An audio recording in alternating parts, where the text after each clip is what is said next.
I দেখো টুপু টুপু টুপু টুপু বলছে। যাই হোক, আমার পাকু বুড়িকে খাওয়ানো কমপ্লিট। কারণ ছোট তো গোল তো মানে দোকান থেকে এসেছে। Hello everyone, good morning, welcome back to my new blog. কেমন আছো? আশা করছি যে যেখানে আছো ভালো আছো, সুস্থ আছো। তো সকালবেলা দেখো চা ডিম পাউরুটি নিয়ে বসে গেছি। নতুন বছর ঢুকে গেল, কিন্তু আমার পুরনো ভিডিও শেষই হচ্ছে না। আসলে কি বলতো, পেন্ডিংয়ে আছে অনেক ভিডিও, এডিট করা হয়ে ওঠেনি। যাই হোক, এখন আমরা যাচ্ছি নিচে। আমি রান্না করব, আমি আমার যা দুজন মিলে রান্না করব। আই দেখো টুপু টুপু টুপু টুপু বলছে। যাই হোক, আমার পাকু বুড়িকে খাওয়ানো কমপ্লিট। তো এখন আমরা নিচে যাচ্ছি, চলো।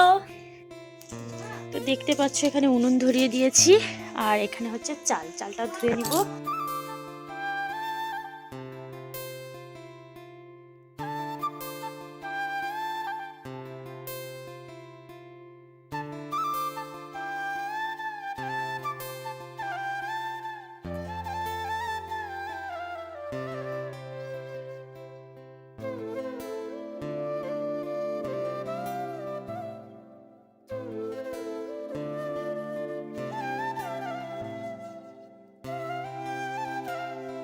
এখন বসে গেছি আনাজ করতে। দেখো কুমড়োটা কত সুন্দর না, পুরো কিউট লাগছে দেখতে। খেতে যদিও পছন্দ করি না, এক একটা খাই তো।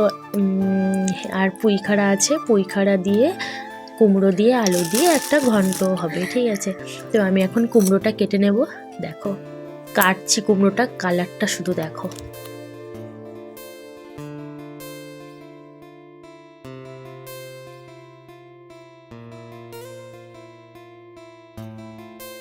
তো এখানে আমার কুমড়োর তরকারির জন্য আনাজ করা কমপ্লিট। এখানে মাছের ঝোল হবে, ফুলকপি আলু কেটে নিয়েছি। তোমরা কারা কারা ফুলকপি আলু দিয়ে ঝোল খেতে ভালোবাসো বলো, আমার তো খুব সুন্দর লাগে। তো রান্নাটা আমি করছিলাম, আর শাকের তরকারি হবে, ঠিক আছে। রান্না করতে বসেছি। আমার উনুনের পাশে বসলে না শীতের সময় বিশেষ করে প্রচুর গা লাল হয়ে যায়, ওইটাই আমার যাকে বলছিলাম, ঠিক আছে। আর আমার যা সেখানে কিছু একটা করছিল, সেটা বুঝতে পারছিলাম না, ভুলে গেছি। আমি যখন এডিট করছিলাম ভিডিওটা তখন ভুলে গেছি। যাই হোক, এখানে আমার ছোটো কাকি শাশুড়িকে ডাকছিলাম। কাকি শাশুড়ি চাল ধুচ্ছিল রান্না করবে বলে। তো আমি ডাকছিলাম, আমি বললাম কাকিমা একটু মুখটা দেখাও তো ভিডিওতে। যাই হোক, এই যে মাছের ঝোল আমার কমপ্লিট, দেখতে কত সুন্দর হয়েছে তাই না। তারপরে রান্নাবান্না করে খাওয়া দাওয়া কমপ্লিট করে মামাকে ঘুম পাড়িয়ে এখানে দেখো কাপড়গুলো সব কেচে নিচ্ছি, ঠিক আছে। কাপড়গুলো মানে এক বালতি মাম্মার কাপড় আর এক বালতি মামামের পাপার। বিশ্বাস করো এই ঠান্ডায় প্রচুর কাপড় নোংরা হয় মামার। তো প্রত্যেক দিন আসলে আমি না সব সময় হাগিস পরাই না, শুধু রাত্রেবেলা পরাই।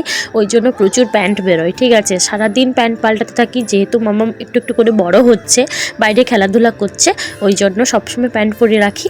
তো প্রচুর নোংরা, মানে তার জামাগুলো নোংরা হয় না, প্রত্যেক দিন তো কেচে দিই। আর বরের জামাটা খুব নোংরা হয়ে গেছিলো, সোয়েটার টুপি জ্যাকেট সব কিছু কেচেছি ভালো করে। ঠান্ডায় না আমি তো আগে মানে এখন তো মামা হওয়ার পরে সব যখন তখন কাপড় কেচে ফেলি, দুপুরবেলা বিকালবেলা সকালবেলা রাতের বেলা। তো একটু বেশি ঠান্ডা পড়তে আমি আর রাত্রে কাচি না। তো যাই হোক, সারাদিন যেমন তেমনভাবে কেটে কাটালাম। তারপরে সন্ধ্যাবেলা দেখো মামার জন্য একটু চিড়া করছি রান্না, আর আমি আমার জন্য চা করে নিয়েছি, ঠিক আছে। মামার চিড়াটা হচ্ছে এখন। তো